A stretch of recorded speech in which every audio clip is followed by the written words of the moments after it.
Hello everyone, स्वागत है आप सभी का अपना प्यारा सा यूट्यूब चैनल मैथ दीवाने विद्याकुल में। दोस्तों, आज की इस वीडियो में हम लोग क्लास 10th के मैथ जिसका नाम है सांख्यिकी। तो आज की इस वीडियो में हम लोग उनके इंट्रोडक्शन के बारे में जानने वाले हैं। साथियों, आज की इस वीडियो को आप शुरू से लेकर लास्ट तक देख लेते हैं तो सांख्यिकी में जब आप पढ़ते हैं, जब उसको बनाते हैं तो आपको बड़ा डिफिकल्ट लगता है, क्योंकि आपको कंसेप्ट क्लियर नहीं है कि वर्ग चिन्ह को क्या कहते हैं, बारंबारता को क्या कहते हैं, सिग्मा का मतलब क्या होता है, आई का वैल्यू हम क्या रख सकते हैं। तो आज की इस वीडियो में हम लोग इसी के बारे में फुल डिटेल से डिस्कस करेंगे। बस आप लोग इस वीडियो को शुरू से लेकर लास्ट तक देखिए। अगर आप शुरू से लेकर लास्ट तक देख लेते हैं तो आपको इंट्रोडक्शन का कोई भी पार्ट नहीं छूटेगा, क्योंकि हमने हर पार्ट को कोशिश किया है पूरी करने की। तो चलिए आज की इस वीडियो को शुरू करते हैं। दोस्तों देखिए, क्या नाम है? नाम है सांख्यिकी। इसको इंग्लिश में बोलते हैं स्टैटिक्स। ठीक है, तो आज का हमारा क्या है? Class basic concept. ओके, देखिए हम क्या पढ़ते हैं, जानते हैं कि आंकड़ा को इंग्लिश में हम बोलते हैं डाटा। आंकड़ा क्या बोलते हैं इंग्लिश में? डाटा। अब ये जो डाटा होता है मेरे भाई, ये दो प्रकार के होते हैं। कितने प्रकार के? दो प्रकार के होते हैं। पहला होता है वर्गित आंकड़ा और दूसरा होता है अवर्गित आंकड़ा। एक बात देखिए, ध्यान दीजिए, अवर्गित जो आंकड़ा होते हैं वो हम क्लास 9th में पढ़ते हैं।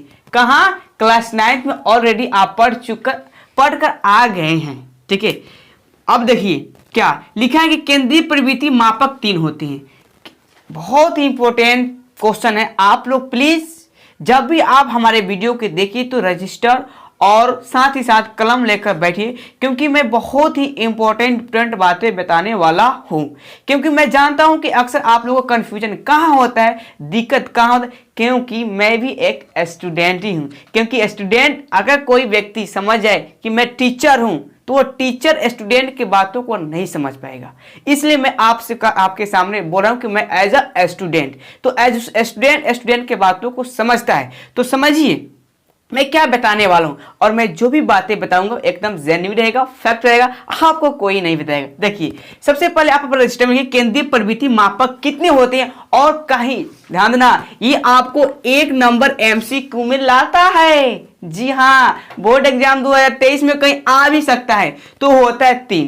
पहला होता है माध्य, दूसरा होता है माध्यक, तीसरा होता है बहुलक। माध्य को इंग्लिश में मीन बोलते हैं, माध्यक को मीडियन बोलते हैं, और बहुलक को मोड बोलते हैं। दोस्तों, आपको याद दिलाना मैं चाहता हूं कि इसमें ज्यादा सूत्र का प्रयोग नहीं किया जाता है। यानी जो अवर्गित आंकड़ा होता है इसमें हम ज्यादा सूत्र का प्रयोग नहीं करते। तो आखिर हम इसको किस लिए पढ़ेंगे? दोस्तों, इसको इसलिए पढ़ें क्योंकि आपके बोर्ड एग्जाम में MCQ बनता है कि कुछ आंकड़ा दे दिया रहेगा, जैसे 1 2 3 4 5 ऐसे दिया रहेगा, कहें इसका माध्य बताइए, इसका माध्यक बताइए, इसका बहुलक बताइए। तो MCQ में यह चीज काम आपको आएगा, इसलिए इसका भी ध्यान रखना बहुत जरूरी है। यदि आप इसके बेसिक कंसेप्ट को नहीं जानते कैसे हम एक्चुअली में हल करते हैं, तो उसका भी मैं वीडियो बना। बट हम लोगों का जो मेन टॉपिक रहेगा और जो सीरीज चलेगा सांख्यिकी का, वह क्लास 10th के लेवल पर ही चलेगा। It's okay. इतना समझ गए कि हम वर्ग 9th में क्या क्या चीज पढ़कर ऑलरेडी आ चुके हैं। अगर नहीं पढ़े तो मैं इसका वीडियो जरूर बनाऊंगा, बस आप लोग को देखना है। चलिए अब आते हैं हम क्लास 10th में। तो साथियों, क्लास 10th में हम वर्गित आंकड़ा के बारे में पढ़ते हैं। ठीक है, इसमें भी केंद्रीय प्रवृत्ति मापक 3 होते, सेम है, माध्य, माध्यक, बहुलक। ठीक है, अब एक बात आता है कि जब भी आप वर्गित आंकड़े के माध्यम से माध्य निकालना चाहेंगे तो आपके पास तीन मेथड होता है। आप 3 विधि से, तीनों में से किसी एक विधि का यूज करके आप माध्य निकाल सकते हैं। लेकिन इसमें नहीं, अवर्गित आंकड़ा के जो माध्य होते हैं उसमें आप 3 विधि से नहीं निकाल सकते, क्योंकि इसमें वह एलिजिबल नहीं है। बट जैसे ही वर्गित आंकड़ा आ जाता है तो हम माध्य को 3 तरीके से निकालते हैं। वह तरीका क्या है? पहला है प्रत्यक्ष विधि से माध्य निकाला जा सकता है, दूसरा है कल्पित विधि से माध्य निकाला जा सकता है, और तीसरा पग विचलन विधि से भी हम माध्य निकालेंगे। और इन तीनों का जो आंसर होगा वह सेम ही होगा। ऐसा नहीं है कि इसका आंसर कुछ, इसका आंसर कुछ और इसका आंसर कुछ नहीं होगा। सबका आंसर सेम आएगा। कब? जब आपका मेथड, जब आपका तरीका, जब आप बनाए हुए जो भी आप बनाए उसको एकदम सही सिस्टमेटिक तरीके से बनाए तो आंसर 100% सबका सेम आता है। चलिए उसके बाद देखिए क्या कर रहा है, इसमें अधिकतर यानी ज्यादा सूत्र का प्रयोग ही किया जाता है। चाहे आप माध्य बनाइए, चाहे आप माध्यक बनाइए, चाहे आप बहुलक बनाइए, दोस्तों सभी में आपको सूत्र का ही प्रयोग किया जाएगा। तो देखिए इसमें ज्यादातर आपको फॉर्मूला ही है। अब देखिए इन सारे फॉर्मूला के आपके क्लास भर के जो टीचर लोग होते हैं वो रटवाते हैं, लेकिन हम रटवाने वाले नहीं है, क्योंकि मेरे पास रटनतम सिस्टम नहीं है। मैं लॉजिक के साथ बताता हूं और यह लॉजिक 100% आपको वर्क करेगा, बस आप मेरे साथ जुड़िएगा तब। तो हमने क्या बोला, इसमें अधिकतर ज्यादा सूत्रों का ही प्रयोग किया जाता है। अब एक और बात, जब आप वर्गित आंकड़ों को जब आप सोल्व करेंगे, चाहे आप माध्य निकाले, चाहे माध्यक निकाले, चाहे बहुलक निकाले, कहीं ना कहीं इन पदों का जिक्र किया जाएगा। ठीक है, अब क्या क्या है, पहला है वर्ग चिन्ह। साथियों देखिए वर्ग चिन्ह को हम xi से क्या करते हैं, रिप्रेजेंट करते हैं। कहीं पर भी अगर xi लिखा है तो आपको झट से आपके दिमाग में आना चाहिए कि अच्छा xi को ही क्या कहते हैं, वर्ग चिन्ह कहते हैं। दूसरा वर्णमाला को हम कैसे रिप्रेजेंट करेंगे, fi से। ये सारे एनसीईआरटी के आधार पर बताया जा रहा है। तीसरा है कल्पित माध्य। जब हम मानते हैं, माना कि जब आप बनाइएगा कल्पित माध्य, यानी जब आप कल्पित माध्य की विधि से आप अगर बनाइएगा, क्या माध्य बनाइएगा, तो वहां पर मानना होता है कि माना कि ए, और कहां से लेते, xi में से बताया जाएगा, तो वहां पर कल्पित माध्य को हम किससे डिनोट करेंगे, ए से डिनोट किया जाता है। तीसरा होता है आपका डी। अगर कहीं पर डी आई निकालना हो तो हम करते क्या है, xi में से ए को घटाते हैं। xi में से ए को जब हम घटा लेंगे तो हमें डी आई निकल जाएगा। उसके बाद है निचली सीमा। निचली सीमा को हम एल से रिप्रेजेंट करते हैं। मैं इसलिए बता रहा हूं ताकि आप जब वर्कित आंकड़े में, चाहे आप माध्य निकाले, माध्यक निकाले, चाहे बहुलक नहीं, कहीं ना कहीं इन चीजों से आप को मतलब दिखाई देगा ही देगा। इसलिए आप पहले इस चीज को जान लीजिए, बाद में आपको पछताने की जरूरत ना पड़े। ठीक है, उसके बाद है संचयी बारंबारता। संचयी बारंबारता को हम CF से रिप्रेजेंट करते हैं, लेकिन ये संचयी बारंबारता बहुत से बच्चों को आता ही नहीं है, बहुत डिफिकल्ट लगता है, लेकिन मैं चुटकियों में उसको सिखाकर छोड़ूंगा। कब, जब हमारे सीरीज को पार्ट बाई पार्ट अगर कंटिन्यू रह गया तब। उसके बाद है वर्ग माप। यहाँ वर्ग माप को हम H से रिप्रेजेंट करते हैं। ठीक है, ओके। इसके बाद जानिए ये ट्रिक हम मतलब समझिए एक ट्रिक ही के काम करेगा। ये इसलिए बता रहे हैं कि जब हम आपको फॉर्मूला सिखाएंगे कि इसका फॉर्मूला इस तरीके से आप लिख सकते हैं, है ना, इसका साइन ये होगा, तो अगर इस चीज को पहले से अगर आपने माइंड में रख लिया तो साथियों निश्चित रूप से आपका एक भी फॉर्मूला छूटेगा नहीं और ना ही आप रटिएगा, बल्कि आप लॉजिक के साथ याद कर पाएंगे। और एक और बात, ये जो चीजें हैं सिर्फ आपको सांख्यिकी में ही लागू होगा। कि क्या लागू होगा कि कभी भी अगर आपको कहीं पर एल दिखाई दे फॉर्मूला में, तो हमेशा एल को आप पॉजिटिव लिखना।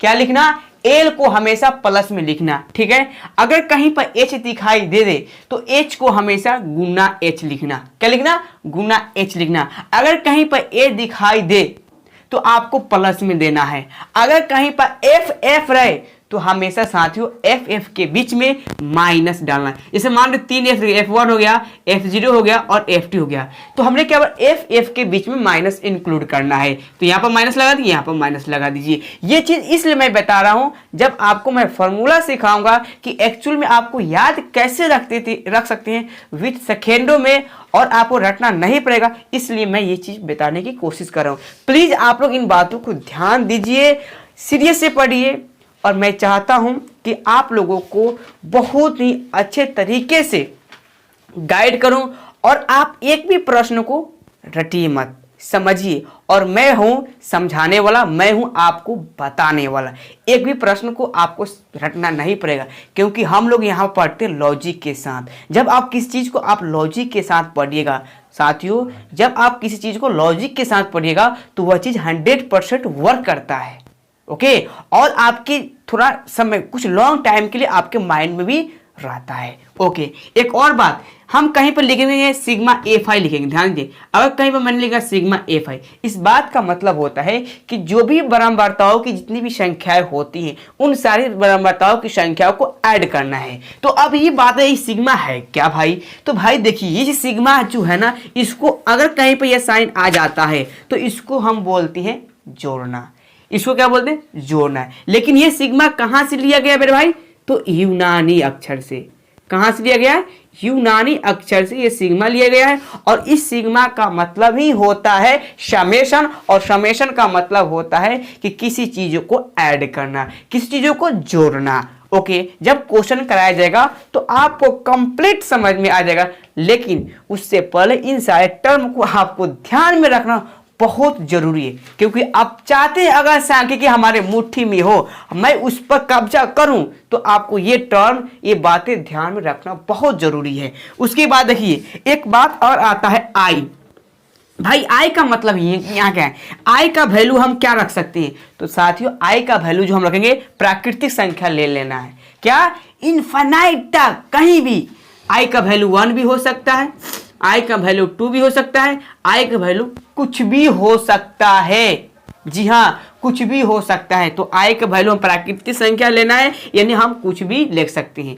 और एक बहुत इंपॉर्टेंट बात, अगर आप इस वीडियो को शुरू से लास्ट तक टिक गए, उम्मीद है कि आप लोग टिके होंगे, तो एक आपको बहुत ही इंपॉर्टेंट बात मैं बताने वाला हूं, ये शायद आप कहीं सुने भी नहीं होंगे। देखिए, जब भी आप मैथमेटिकल भाषा में या कहीं पर कोई चीज को डॉट डॉट से रिप्रेजेंट किया जाता है, जैसे कि आप लिखते हैं ऐसे डॉट डॉट लिखते चले जाते हैं, नहीं, ऐसे डॉट डॉट नहीं लिख, इसका कोई मीनिंग नहीं होता है। हमेशा आपको 3 ही डॉट देना है, और इन 3 डॉटों का मीनिंग होता है, पहला डॉट, दूसरा डॉट, तीसरा डॉट। पहला डॉट का मीनिंग होता है एंड, दूसरा डॉट का मीनिंग होता है सो, और तीसरा डॉट का मीनिंग होता है ऑन। समझ आए? And so on. तो आपको ऐसे डॉट देते नहीं चला जाना है। जैसे कि मान लीजिए हमने एग्जांपल लिख रहे हैं प्राकृतिक संख्या, सपोज कीजिए मेरे भाई कि मैं प्राकृतिक संख्या के एग्जांपल दे रहा हूं, तो बहुत से बच्चे ऐसे होते हैं कि 1 लिख दिया, 2 लिख दिया, 3 लिख दिया, और ऐसे देते चला जाता है। लेकिन भाई ये लिखना बिल्कुल गलत माना जाएगा, इसका कोई मीनिंग नहीं होता है। इसका मीनिंग क्या होगा? जब भी हम डॉट डॉट लगाने से अधिक चीजों को हमें बताना होता है, तो उतना हम एलिजिबल नहीं होते उतना चीज बताने के, इसलिए हम डॉट डॉट लगा देते हैं। लेकिन कैसे लिखना, ध्यान दीजिए। तो 1 लिख दीजिए, 2 लिख दीजिए, 3 लिख दीजिए। तो आपको 3 ही डॉट लिखना है, 1 2 3, इतना ही डॉट देना है। तो इसका मतलब होता है एंड सो ऑन। तो दोस्तों, आज की इस वीडियो में बस इतना ही, मिलते हैं नेक्स्ट वीडियो में। तब तक के लिए जय हिंद, वंदे मातरम।